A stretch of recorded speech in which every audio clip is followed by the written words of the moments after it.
States.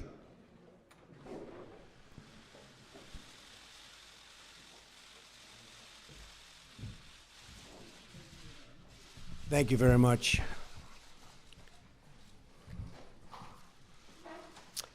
I just wanted to begin by mentioning that the nominee for Secretary of the Department of Labor will be Mr. Alex Acosta.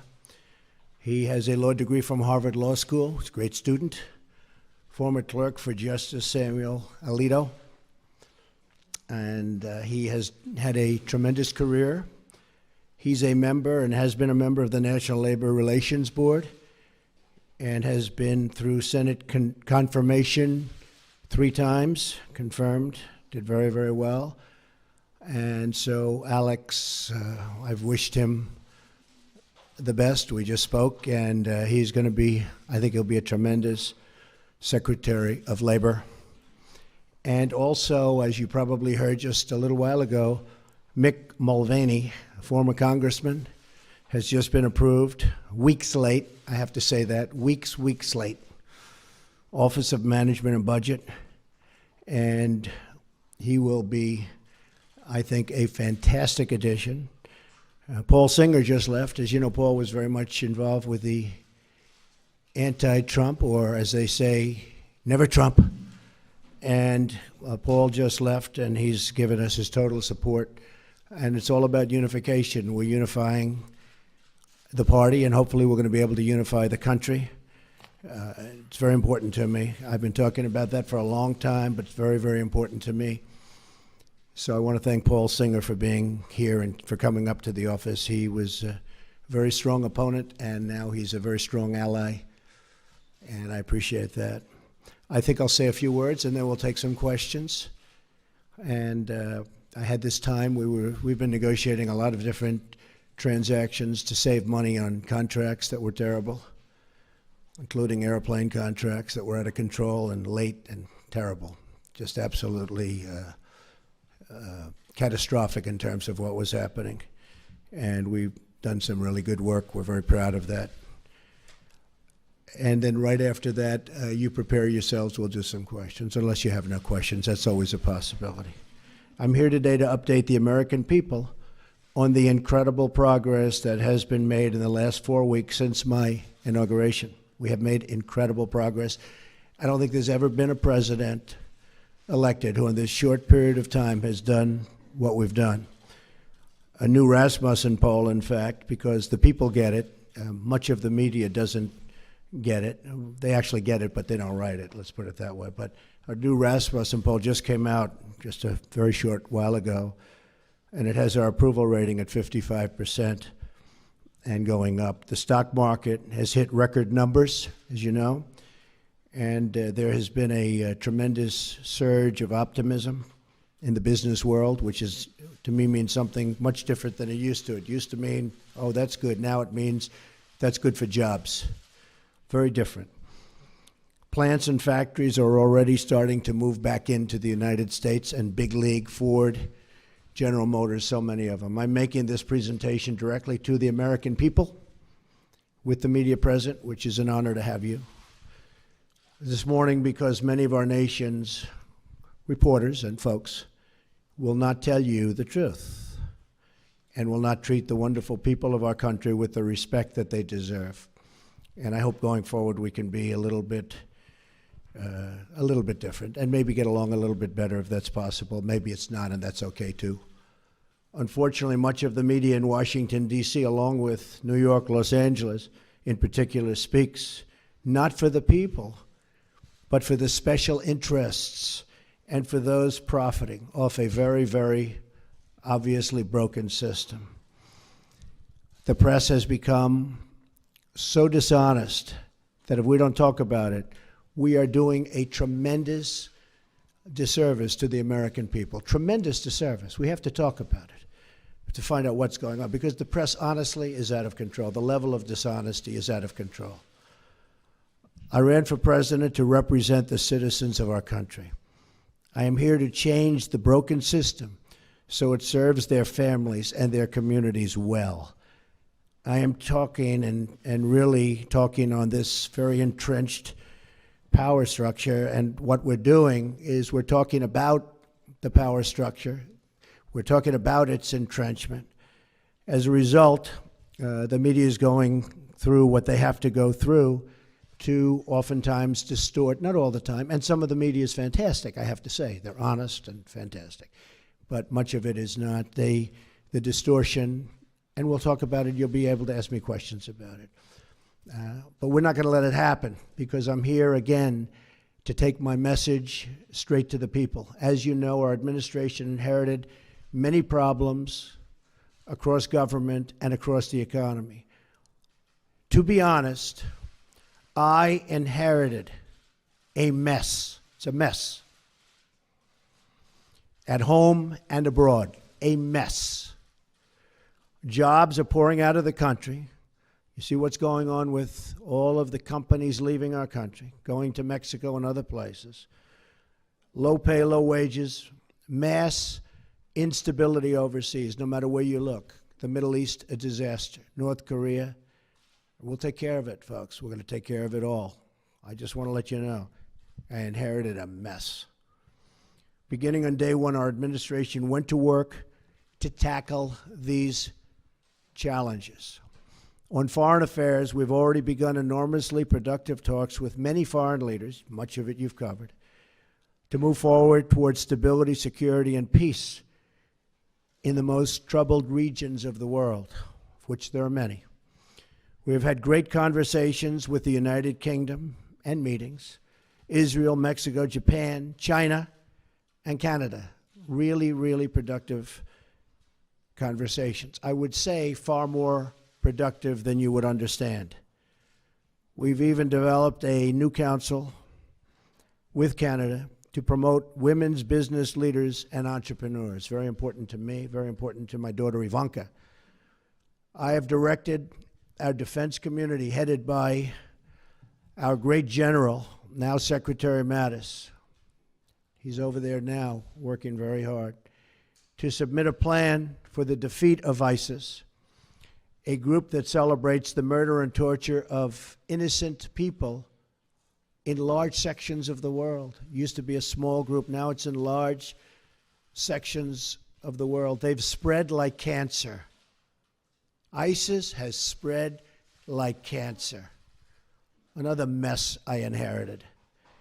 And we have imposed new sanctions on the nation of Iran, who's totally taken advantage of our previous administration. And they're the world's top sponsor of terrorism. And we're not going to stop until that problem is properly solved. And it's not properly solved now. It's one of the worst agreements I've ever seen drawn by anybody. I've ordered plans to begin for the massive rebuilding of the United States military. I've had great support from the Senate. I've had great support from Congress generally. We've pursued this rebuilding in the hopes that we will never have to use this military. And I will tell you, that is I would be so happy if we never had to use it. But our country will never have had a military like the military we're about to build and rebuild. We have the greatest people on earth in our military, but they don't have the right equipment, and their equipment is old. I used it. I talked about it at every stop. Depleted. It's depleted. It won't be depleted for long. And I think one of the reasons I'm standing here instead of other people is that, frankly, I talked about we have to have a strong military. We have to have strong law enforcement also.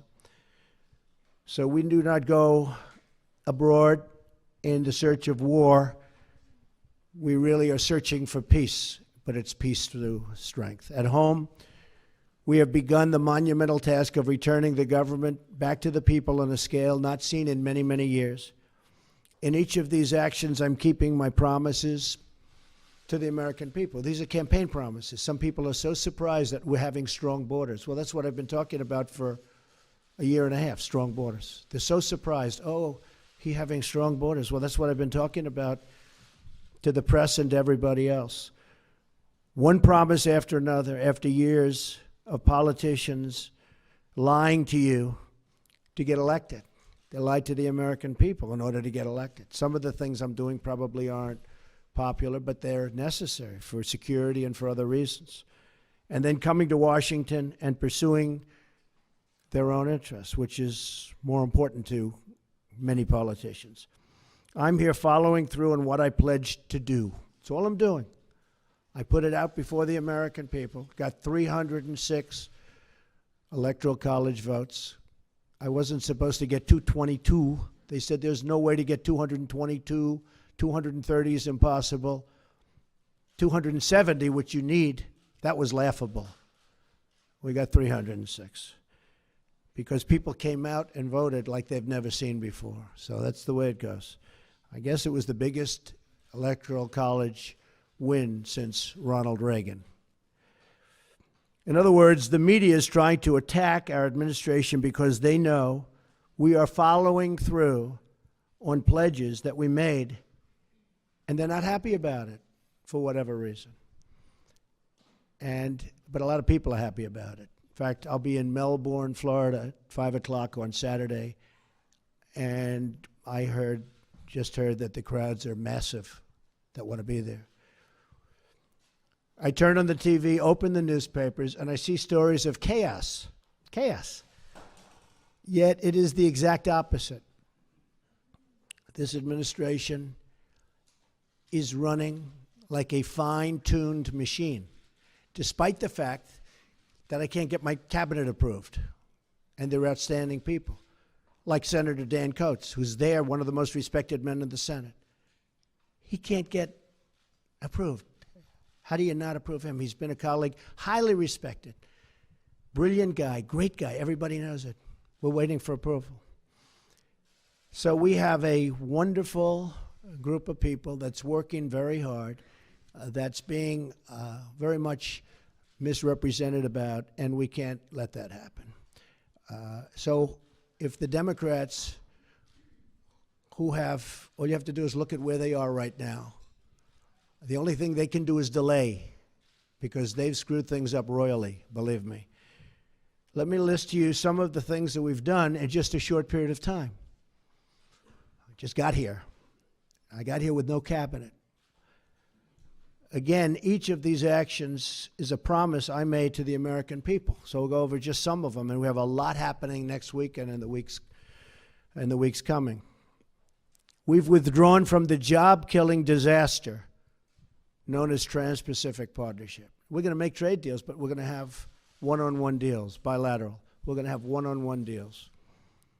We've directed the elimination of regulations that undermine manufacturing and called for expedited approval of the permits needed for America and American infrastructure.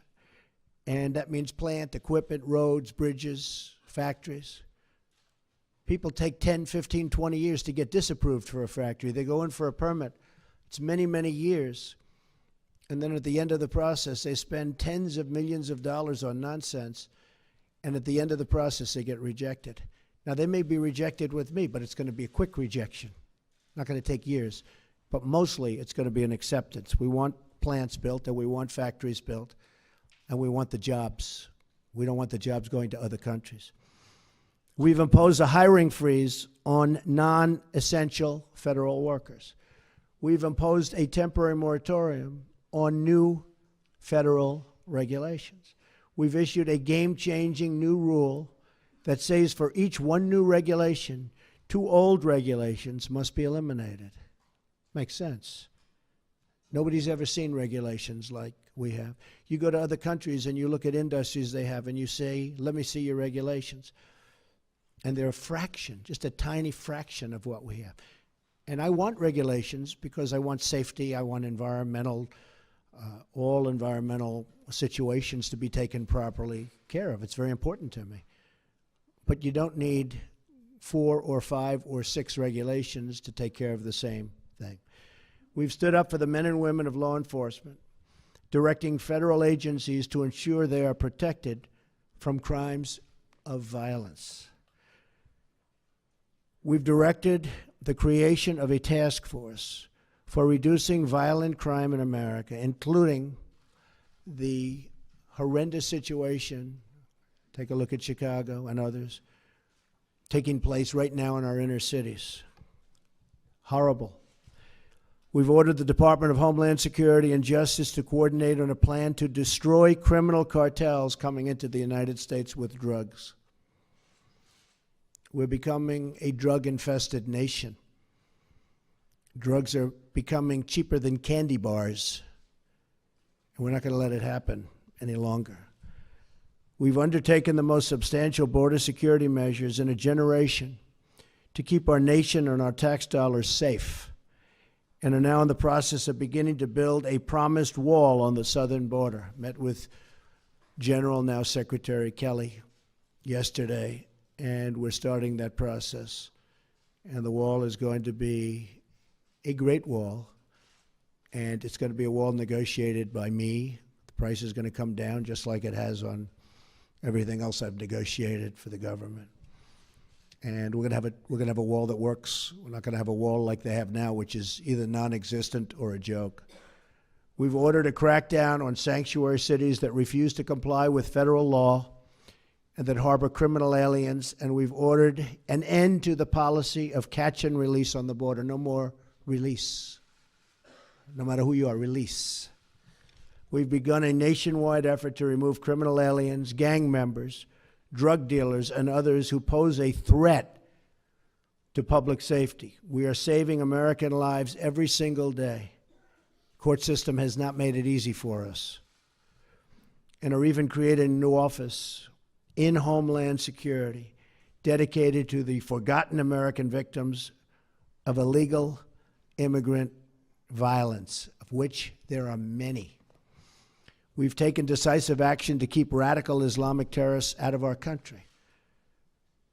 Though parts of our necessary and constitutional actions were blocked by a judge's, in my opinion, incorrect and unsafe ruling, our administration is working night and day to keep you safe, including reporters safe, and is vigorously defending this lawful order. I will not back down from defending our country. I got elected on defense of our country, and I keep my campaign promises. And our citizens will be very happy when they see the result. They already are, I can tell you that. Extreme vetting will be put in place, and it already is in place in many places. In fact, we had to go quicker than we thought because of the bad decision we received from a circuit that has been overturned at a record number. I've heard 80%. I find that hard to believe. That's just a number I heard, that they're overturned 80% of the time. I think that circuit is in chaos, and that circuit is, frankly, in turmoil. But we are appealing that, and we are going further. We're issuing a new executive action next week that will comprehensively protect our country. So we'll be going along the one path and hopefully winning that. At the same time, we will be issuing a new and very comprehensive order to protect our people. And that'll be done sometime next week, toward the beginning or middle at the latest part. We've also taken steps to begin construction of the Keystone Pipeline and Dakota Access Pipelines, thousands and thousands of jobs, and put new Buy American measures in place to require American steel for American pipelines. In other words, they build a pipeline in this country, and we use the powers of government to make that pipeline happen. We want them to use American steel. And they're willing to do that, but nobody ever asked before I came along. Even this order was drawn, and they didn't say that. And I'm reading the order, I'm saying, why aren't we using American steel? And they said, that's a good idea, we put it in. To drain the swamp of corruption in Washington, D.C., I've started by imposing a 5-year lobbying ban on White House officials and a lifetime ban on lobbying for a foreign government. We've begun preparing to repeal and replace Obamacare. Obamacare is a disaster, folks. It's a disaster. You know, you can say, oh, Obamacare. I mean, they they fill up our rallies with people that you wonder how they get there, but they're not the Republican people that our representatives are representing. So we've begun preparing to repeal and replace Obamacare and are deep in the midst of negotiations on a very historic tax reform to bring our jobs back. We're going to bring our jobs back to this country, big league. It's already happening, but big league. I've also worked to install a cabinet over the delays and obstruction of Senate Democrats. You've seen what they've done over the last long number of years. That will be one of the great cabinets ever assembled in American history. You look at Rex Tillerson, is out there negotiating right now. General Mattis, I mentioned before, General Kelly. We have great people. Mick is with us now. We have great people. Among their responsibilities will be ending the bleeding of jobs from our country and negotiating fair trade deals for our citizens. Now look, fair trade, not free, fair. If a country is taking advantage of us, we're not going to let that happen anymore. Now, every country takes advantage of us, almost. I may be able to find a couple that don't, but for the most part, that would be a very tough job for me to do. Jobs have already started to surge. Since my election, Ford announced it will abandon its plans to build a new factory in Mexico and will instead invest $700 million in Michigan, creating many, many jobs. Fiat Chrysler announced it will invest $1 billion in Ohio and Michigan, creating 2,000 new American jobs. They were with me a week ago. You know, you were here. General Motors likewise committed to invest billions of dollars in its American manufacturing operation, keeping many jobs here that were going to leave. And if I didn't get elected, believe me, they would have left. And these jobs and these things that I'm announcing would never have come here. Intel just announced that it will move ahead with a new plant in Arizona that probably was never going to move ahead with. And that will result in at least 10,000 American jobs. Walmart announced it will create 10,000 jobs in the United States just this year because of our various plans and initiatives. There'll be many, many more, many more. These are a few that we're naming. Other countries have been taking advantage of us for decades, decades and decades and decades, folks. And we're not going to let that happen anymore. Not going to let it happen. And one more thing, I have kept my promise to the American people by nominating a justice of the United States Supreme Court, Judge Neil Gorsuch, who is from my list of 20 and who will be a true defender of our laws and our Constitution. Highly respected. Should get the votes from the Democrats. You may not see that, but he'll get there one way or the other. But he should get there the old-fashioned way, and he should get those votes. This last month has represented an unprecedented degree of action on behalf of the great citizens of our country. Again, I say it, there has never been a presidency that's done so much in such a short period of time. And we haven't even started the big work yet. That starts early next week. Some very big things are going to be announced next week. So we're just getting started. We will be giving a speech, as I said, in Melbourne, Florida at 5 p.m. I hope to see you there. And with that, I just say, God bless America, and let's take some questions. Mara, go ahead. You were cut off pretty violently at our last news conference. Mike Flynn is a fine person, and I asked for his resignation. He respectfully gave it. He is a man who, there was a certain amount of information given to Vice President Pence, who's with us today, and I was not happy with the way that information was given. He didn't have to do that because what he did wasn't wrong. What he did in terms of the information he saw, what was wrong was the way that other people, including yourselves in this room, were given that information. Because that was classified information, it was given illegally. That's the real problem. And you know, you can talk all you want about Russia. which was all a, fake news fabricated deal to try and make up for the loss of the Democrats, and the press plays right into it. In fact, I saw a couple of the people that were supposedly involved with all of this. They know nothing about it. They weren't in Russia. They never made a phone call to Russia. They never received a phone call. It's all fake news. It's all fake news. The nice thing is I see it starting to turn, where people are now looking at the illegal, all right, I think it's very important, the illegal giving out classified information.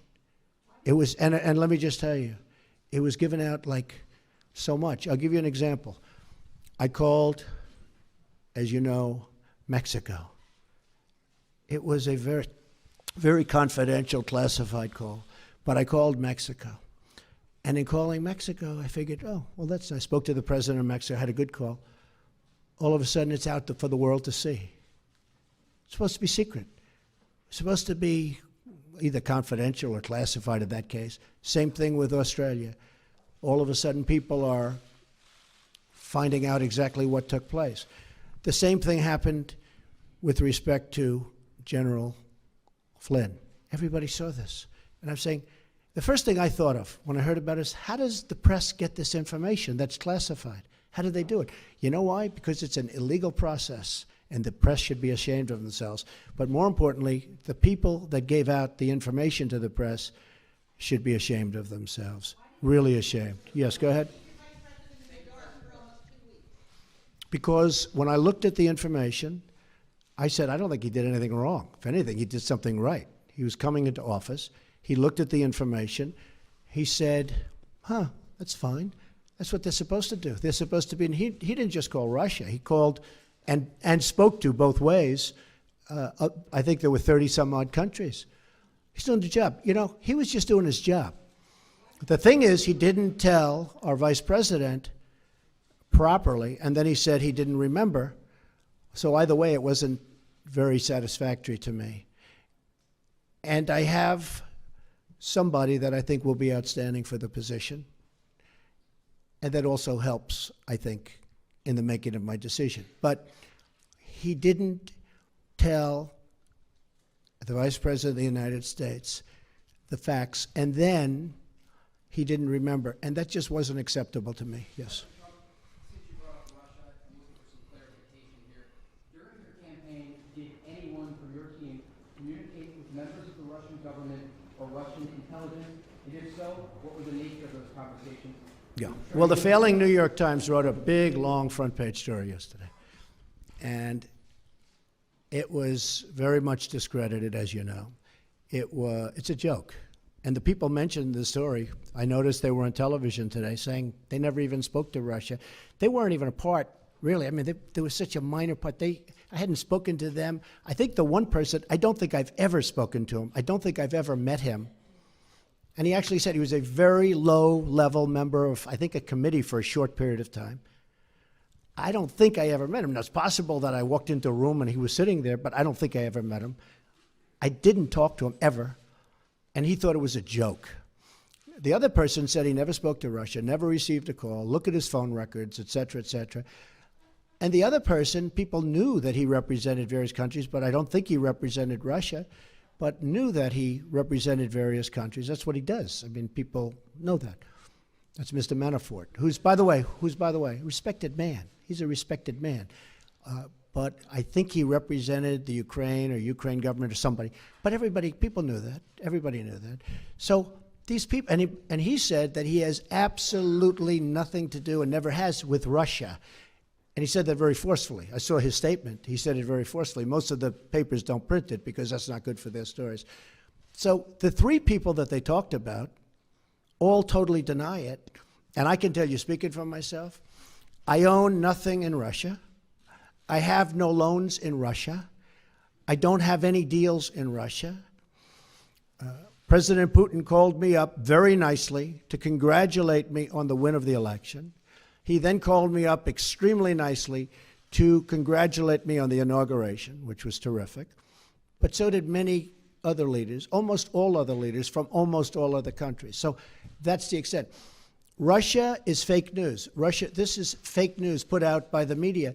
The real news is the fact that people, probably from the Obama administration, because they're there, because we have our new people going in place right now. As you know, Mike Pompeo is now taking control of the CIA.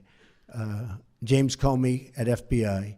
Dan Coates is waiting to be approved. I mean, he is a senator and a highly respected one, and he's still waiting to be approved. But our new people are going in.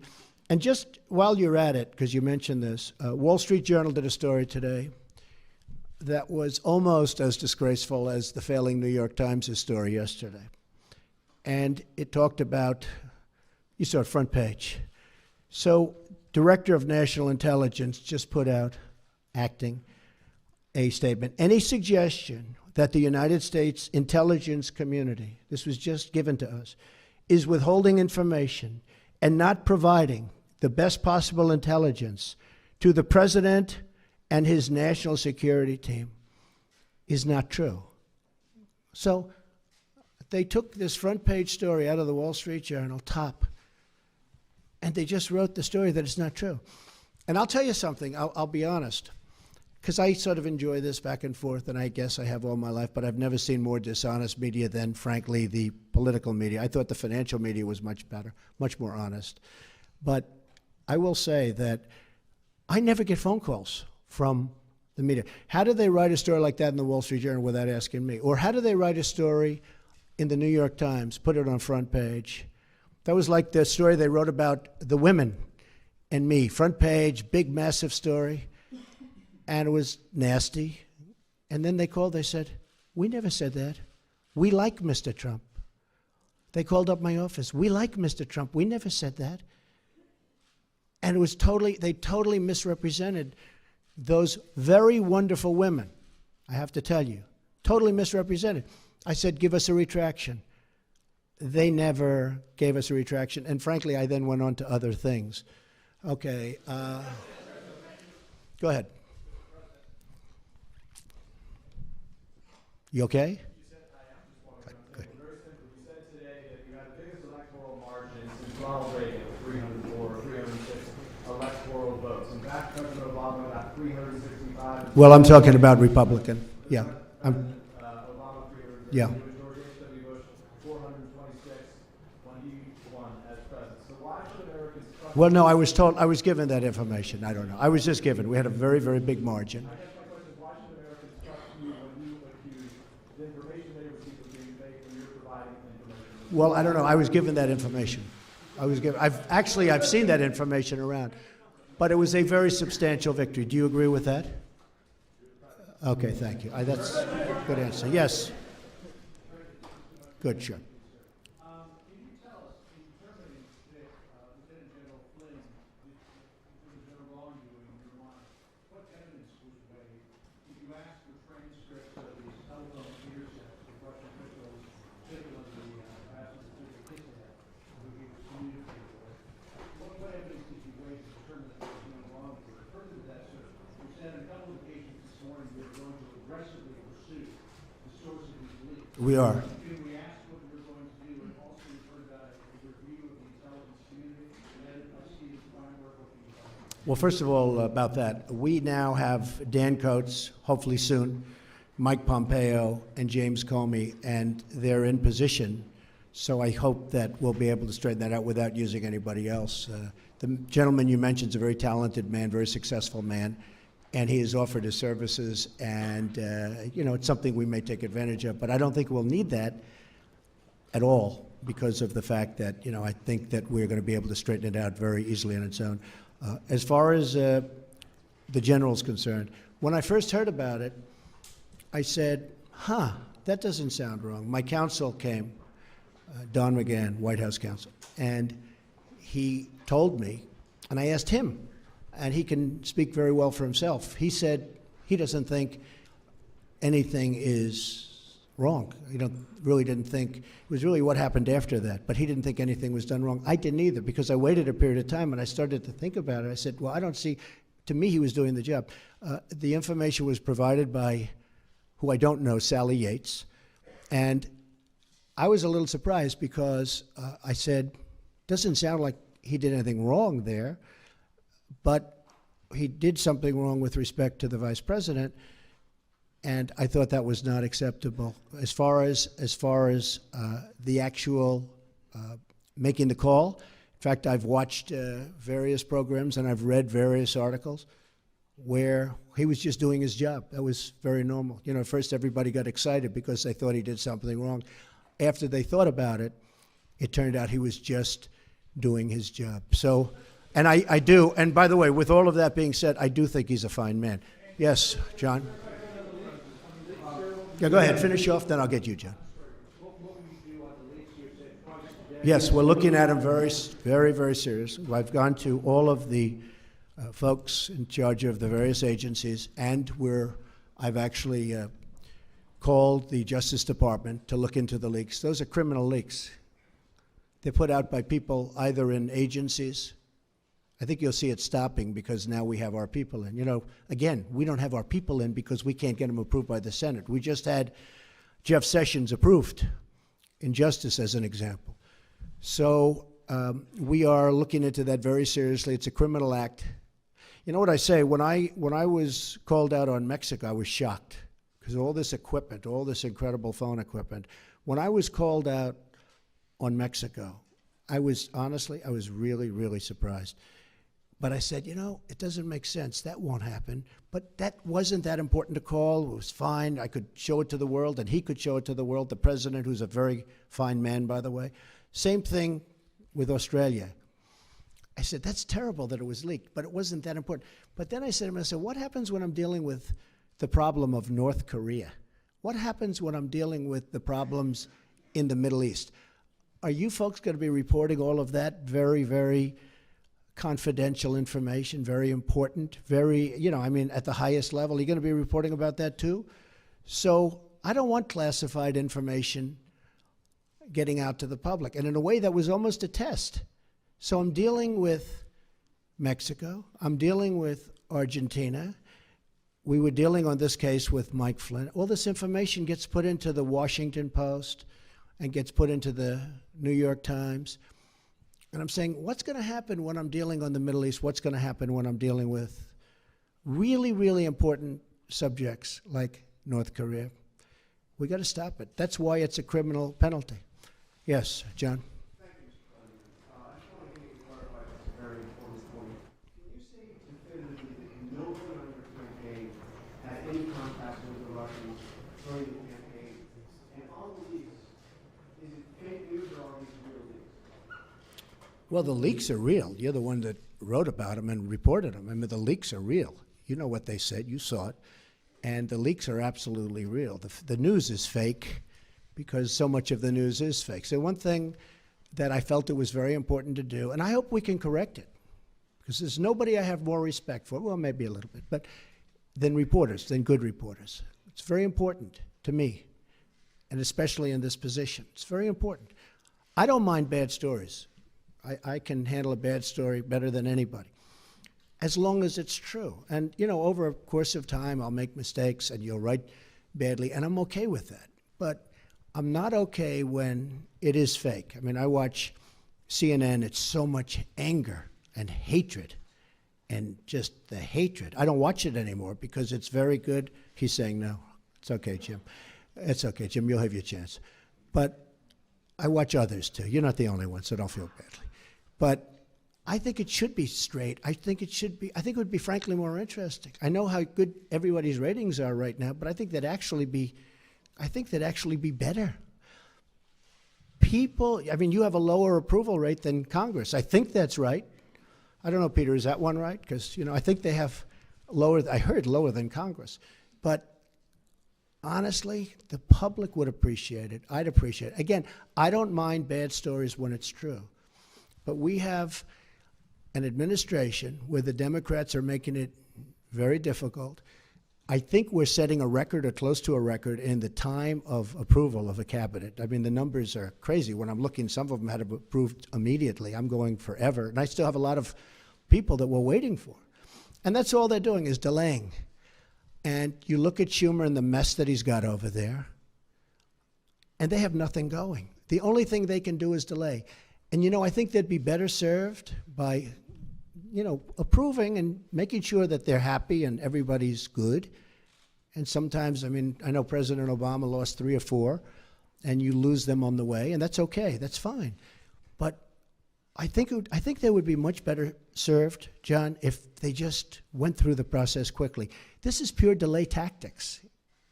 And they say it, and everybody understands it. Yeah, go ahead, Jim.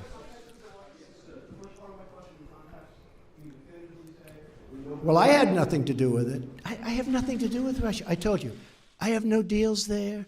I have no anything. Now, when WikiLeaks, which I had nothing to do with, comes out and happens to give, they're not giving classified information. They're giving stuff, what was said in an office about Hillary cheating on the debates, which, by the way, nobody mentions. Nobody mentions that Hillary received the questions to the debates. Can you imagine, seriously, can you imagine if I received the questions? It would be the electric chair. Okay? He should be put in the electric. You would even call for the reinstitution of the death penalty, okay? Maybe not you, John. Yes, we'll do you next, Jim. I'll do you next. Yes? Sure. No, I didn't. But Mike, excuse me. No, I fired him because of what he said to Mike Pence. Very simple. Mike was doing his job. He was calling countries and his counterparts. So it certainly would have been okay with me if he did it. I would have directed him to do it if I thought he wasn't doing it. I didn't direct him, but I would have directed him because that's his job. And it came out that way. And in all fairness, I watched Dr. Charles Krauthammer the other night say he was doing his job. And I agreed with him. And since then, I've watched many other people say that. No, I didn't direct him, but I would have directed him if he didn't do it. Okay? Jim? Okay. Well, ask Jeff Zucker how he got his job, okay? Well, not too many. We do have other people. You do have other people, and your ratings aren't as good as some of the other people that are waiting. Pretty good right now, actually. Okay. Go ahead, Jim. If I may ask, sir, you said earlier that WikiLeaks was revealing information about the Hillary Clinton campaign during the election cycle. You welcomed that. At one I was okay with it. You said you loved WikiLeaks. At another campaign press conference, you called on the Russians to find the missing 30,000 emails. I'm wondering, sir, if you... Well, she was actually missing 33, and then that got extended with a whole maybe pile my after numbers that. are off a little bit too. No, but I did say 30, but it was actually higher than that. If I may ask you, sir, it sounds as though you do not have much credibility here when it comes to leaking, if that is something that you encouraged during the campaign. Fair question. Ready? If I may ask you that. No, but let me do one at a If I may time. ask Do you a mind? follow-up. Yes, sir. All right. So in one case, you're talking about highly classified information. In the other case, you're talking about John Podesta saying bad things about the boss. I will say this. If John Podesta said that about me and he was working for me, I would have fired him so fast your head would have spun. He said terrible things about her. But it wasn't classified information. But in one case, you're talking about classified. Regardless, if you look at the RNC, we had a very strong, at my suggestion, and I give Reince great credit for this, at my suggestion, because I know something about this world, I said I want a very strong defensive mechanism. I don't want to be hacked. And we did that.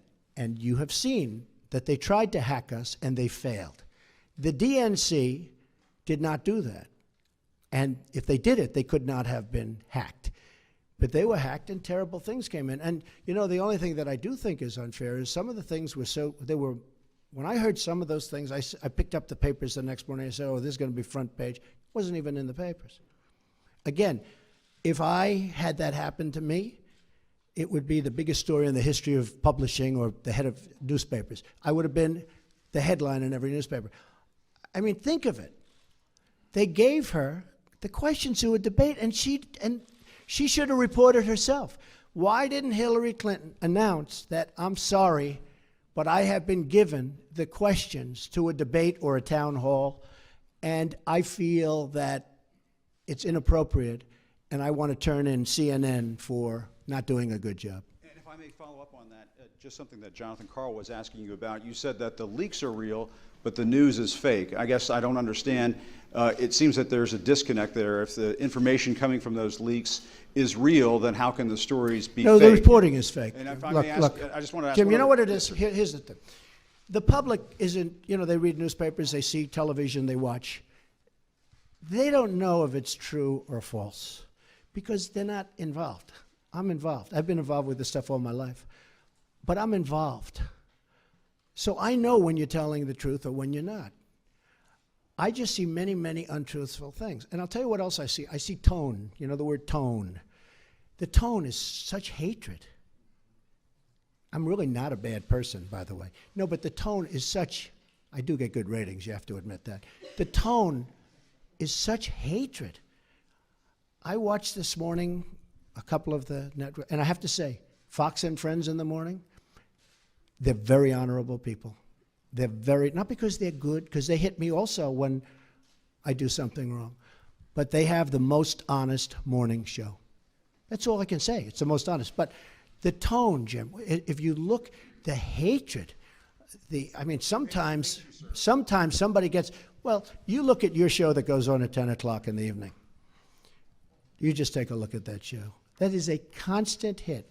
The panel is almost always exclusive anti-Trump. The good news is he doesn't have good ratings. But the panel is almost exclusive anti-Trump. And the hatred and venom coming from his mouth, the hatred coming from other people on your network. Now, I will say this. I watch it. I see it. I'm amazed by it. And I just think you'd be a lot better off. I honestly do. The public gets it, Look, when I go to rallies, they turn around, they start screaming at CNN. They want to throw their placards at CNN. I think you would do much better by being different. But you just take a look. Take a look at some of your shows in the morning and the evening. If a guest comes out and says something positive about me, it's brutal. Now, they'll take this news conference. I'm actually having a very good time, okay? But they'll take this news conference. Don't forget, that's the way I won. Remember, I used to give you a news conference every time I made a speech, which was like every day, okay? No, that's how I won. I won with news conference and probably speeches. I certainly didn't win by people listening to you people, that's for sure. But I'm having a good time. Tomorrow they will say, Donald Trump rants and raves at the press. I'm not ranting and raving. I'm just telling you, you're dishonest people. But I'm not ranting and raving. I love this. I'm having a good time doing it. But tomorrow the headlines are going to be Donald Trump rants and raves. I'm not ranting and raving. Go ahead. If I may just one more follow-up. Should I let him have a little bit more? What do you think, Peter? Peter, should I let him have a little bit more? Sit down. Sit down. Just because of the attack of fake news and attacking our network, I just want to ask you, sir. I'm changing it from fake news, though. Doesn't that undermine? Very fake news. I know, but aren't you? Go ahead. Real news, Mr. President. Real news. And you're not related to our new. I am not related, sir. No. I do like the sound of Secretary Acosta, I must say. I looked at that name. I said, wait a minute. Is there any relation there? Alex Acosta. I'm sure you checked that out, sir. No, I checked it. They said, no, sir. I said, do me a favor. Go back and check the family tree.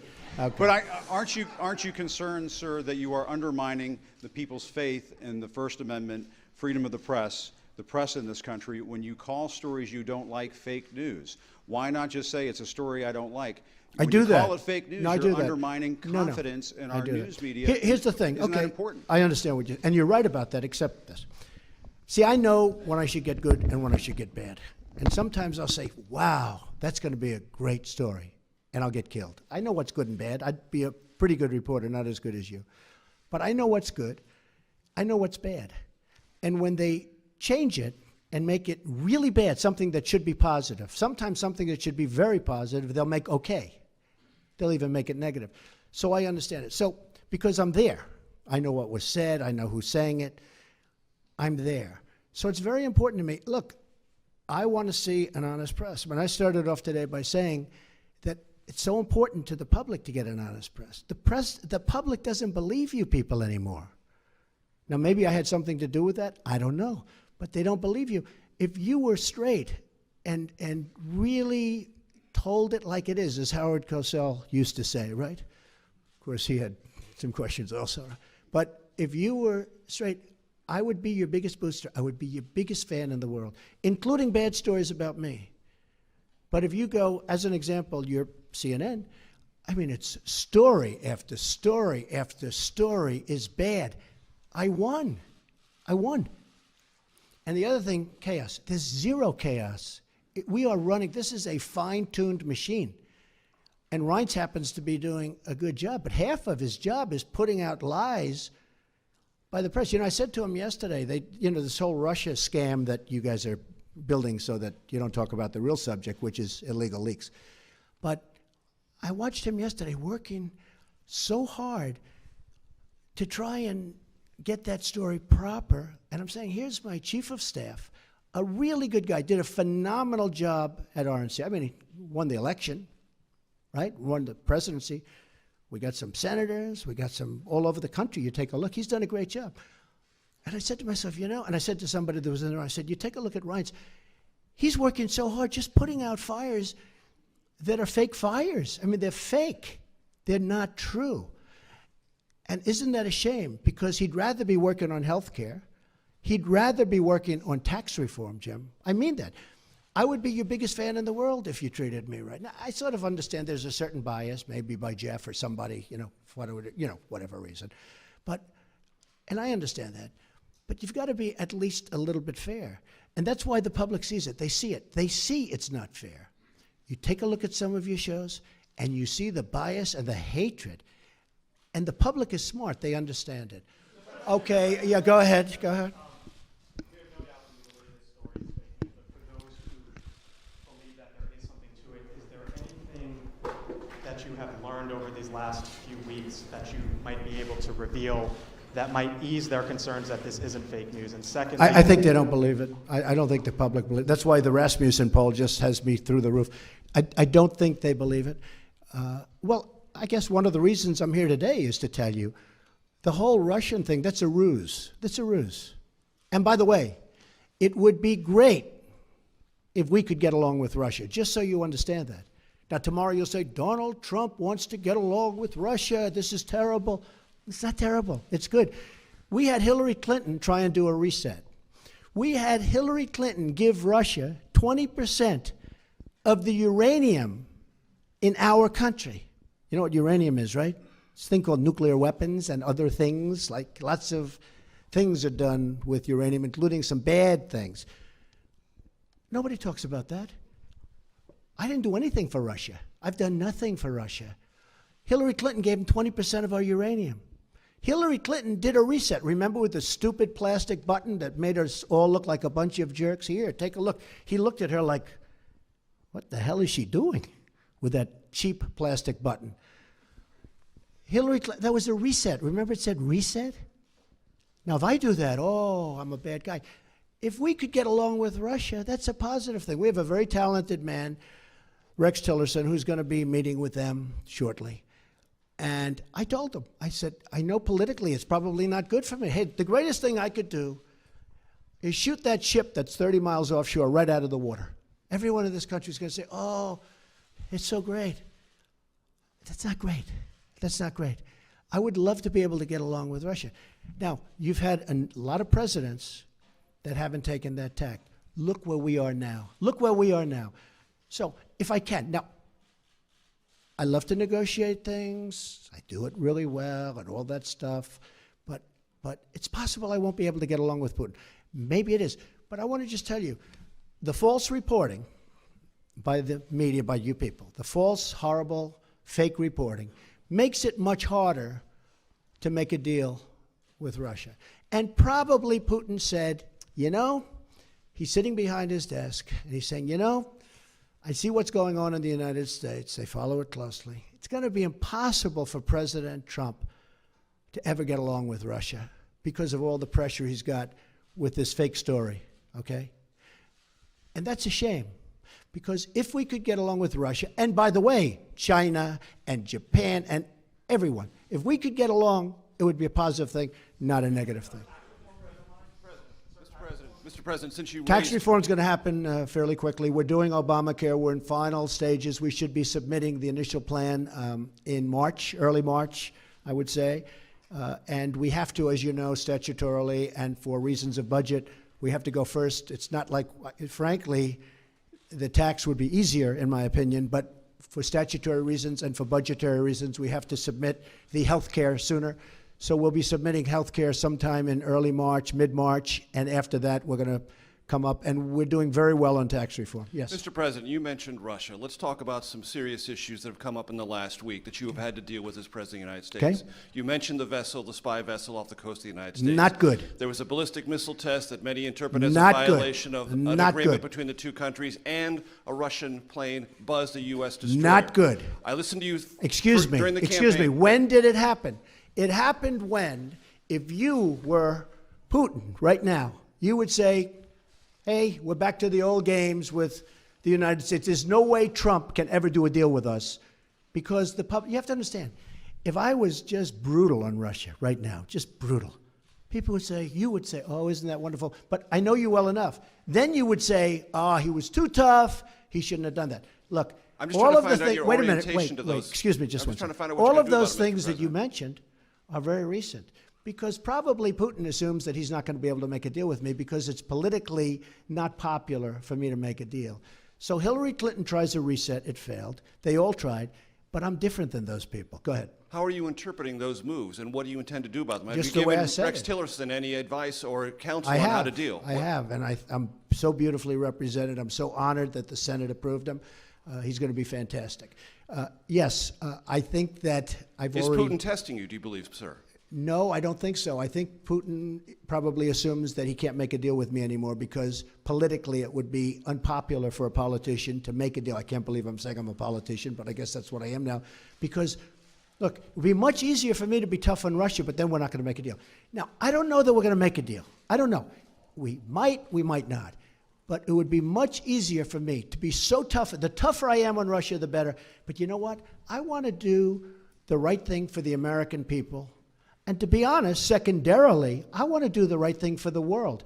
If Russia and the United States actually got together and got along, and don't forget, we're a very powerful nuclear country, and so are they.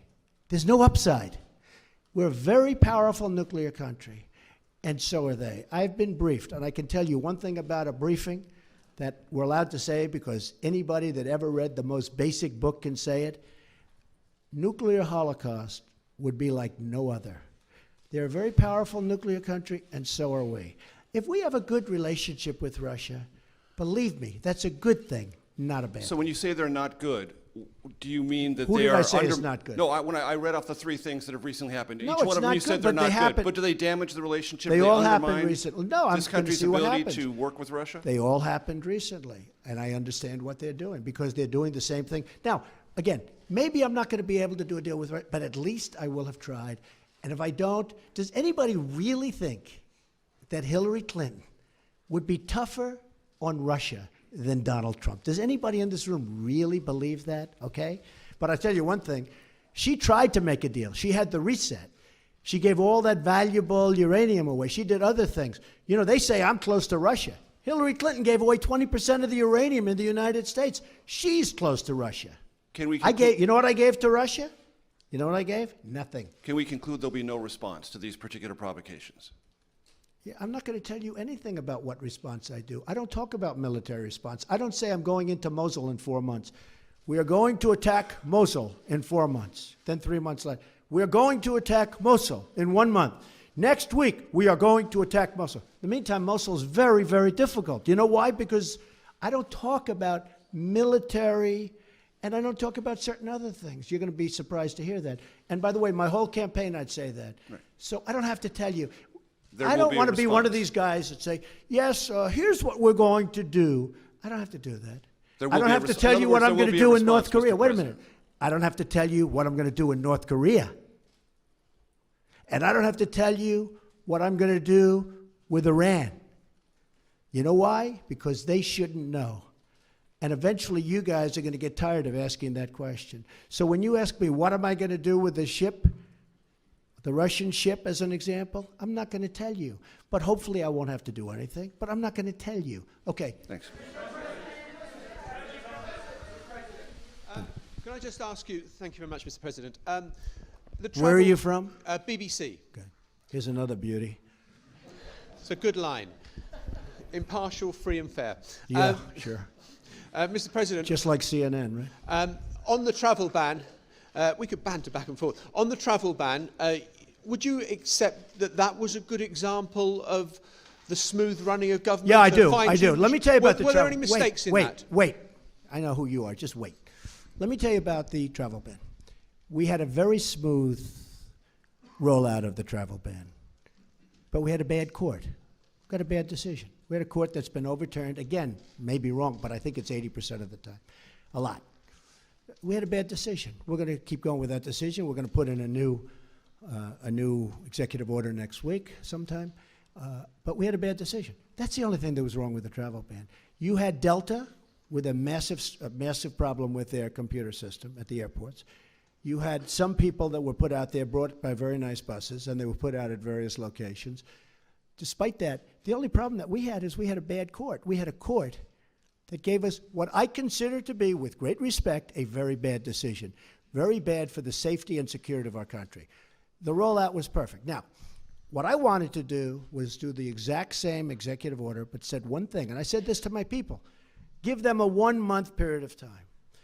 But General Kelly, now Secretary Kelly, said, if you do that, all these people will come in the month, the bad ones. You do agree there are bad people out there, right? They're not everybody that's like you. You have some bad people out there. So Kelly said, you can't do that. And he was right. As soon as he said it, I said, wow, never thought of it. I said, how about 1 week? He said, no good. You got to do it immediately, because if you do it immediately, they don't have time to come in. Now, nobody ever reports that.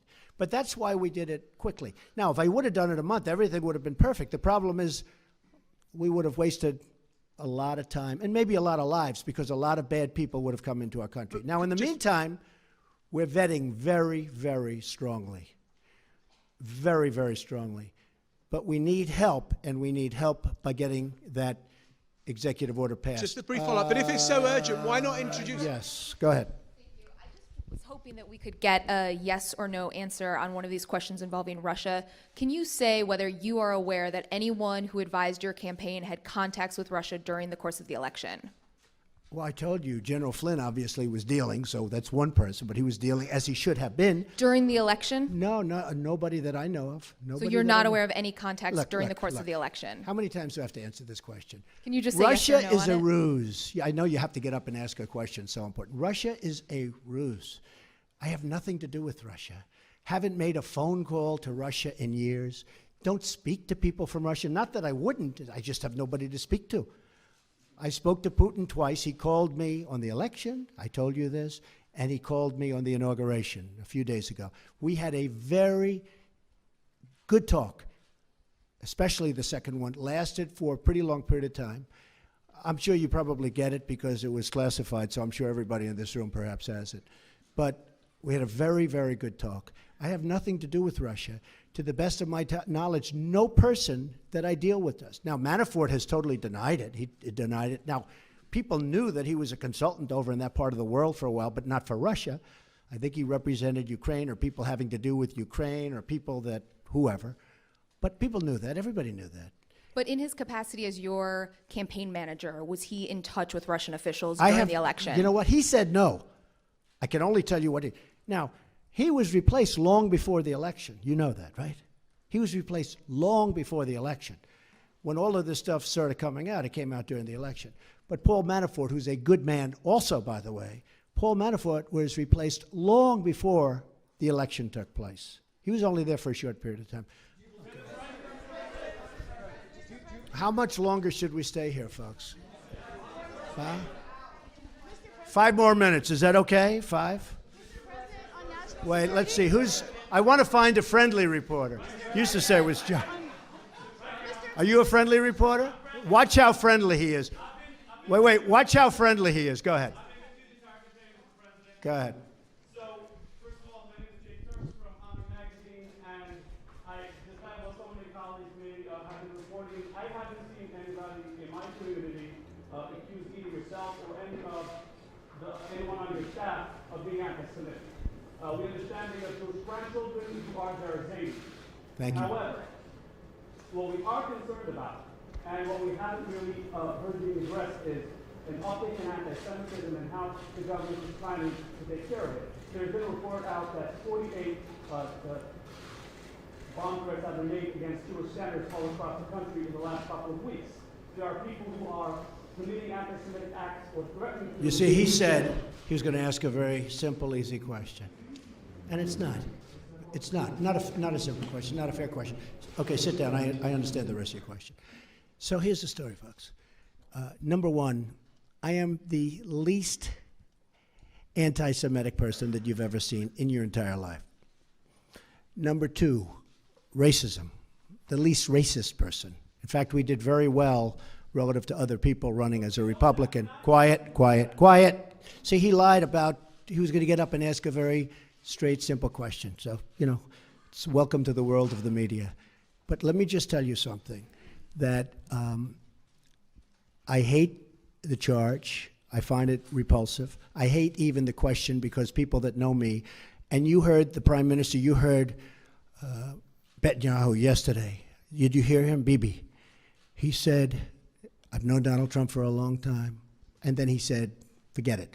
So you should take that instead of having to get up and ask a very insulting question like that. Yeah, go ahead. Go ahead. Go ahead. Thank you. I'm Lisa from the PBS. See, it just shows you about the press, but that's the way the press is. Thank you, Mr. President. Lisa Desjardins from the PBS NewsHour. Good. On national security and immigration, can you give us more details on the executive order you plan for next week, even its broad outlines? Yeah. Will it be focused on specific very fair countries? question. And in addition, on the DACA program for immigration, Right. what is your plan? Do you plan to continue that program or to end it? We're going to show great heart. DACA is a very, very difficult subject for me, I will tell you. To me, it's one of the most difficult subjects I have, because you have these incredible kids, in many cases, not in all cases. In some of the cases, they're having DACA and they're gang members and they're drug dealers too. But you have some absolutely incredible kids, I would say mostly. They were brought here in such a way, it's a very, very tough subject. We are going to deal with DACA with heart. I have to deal with a lot of politicians, don't forget. And I have to convince them that what I'm saying is right. And I appreciate your understanding on that. But the DACA situation is a very difficult thing for me, because, you know, I love these kids. I love kids. I have kids and grandkids. And I find it very, very hard doing what the law says exactly to do. And, you know, the law is rough. I'm not talking about new laws. I'm talking the existing law is very rough. It's very, very rough. As far as the new order is going to be very much tailored to what I consider to be a very bad decision, but we can tailor the order to that decision and get just about everything, in some ways more, but we're tailoring it now to the decision. We have some of the best lawyers in the country working on it, and the new executive order is being tailored to the decision we got down from the court. Okay?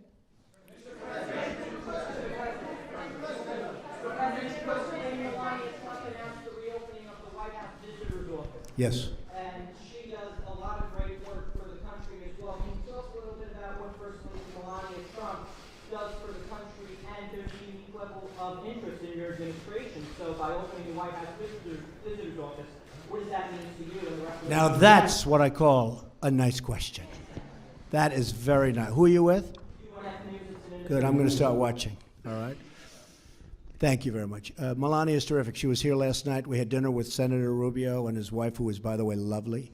And we had a really good discussion about Cuba, because we have very similar views on Cuba.